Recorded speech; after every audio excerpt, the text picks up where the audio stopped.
And speaking of matchups, I just love the nature of this one. Antron Brown, young gun, a successful young racer, and he faces 80-year-old plus, we don't know how old he is, Chris Karmesinies. Look at the weather, though. They told us there wasn't going to be any rain today, Mike.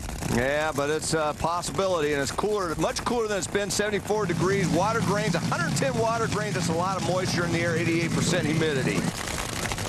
As we take a look at our Geico traction area, we're going to be focusing on water grains. It is a measurement of the amount of water in 1 pound of air. Now, like humidity being a measurement of moisture, humidity is relative to the temperature. Water grains is not, so all of the crew chiefs use that. It is a more accurate reading of the actual moisture going into the engine. Anything over 100 grains is a lot of moisture. Anything under 50 is very dry. And Mike, that's a number they expect to change as a front has just gone over the top of the Texas Motorplex. Ambient air temperature, track temperature down big. It's going to cause the crew chief some issues.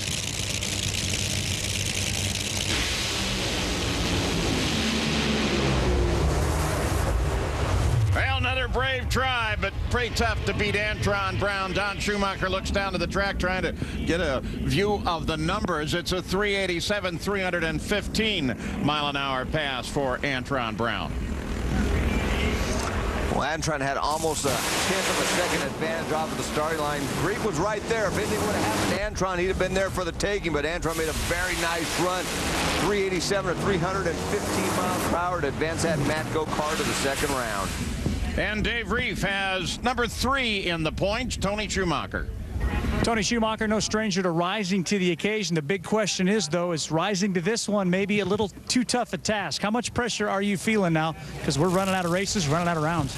Well, I'm not feeling any pressure at all. It doesn't matter. We're going to stage the car. We're going to do our job. You know, the fact is, and I said it in 06, if Coletta goes on and gets to the finals, game over. We could be the best team in the world, set the world records, win the champ, win all the stuff. He's going to be the champ. And it's the same with Larry Dixon. As good as they're performing right now, we could go on and win the next 4. If I got to meet him in the finals for the next 4 races, it doesn't matter. So, kind of out of our hands, man. It's actually a little relief. We're going to go up and race. We're going to have fun. Dallas has been a great track to me. Won it in '99. My first race ever. Beat Scott Coletta. Is a very dear place to my heart. So we're going to do our best, man. All we can go out there is give it everything we got. But those guys are strong. My teammate Corey's strong. Antron's running good. There's a handful of cars that are just outstanding. So nobody's easy anymore. But, definitely shooting for Larry Dixon because those guys are as good of a team as I've seen in a long, long time.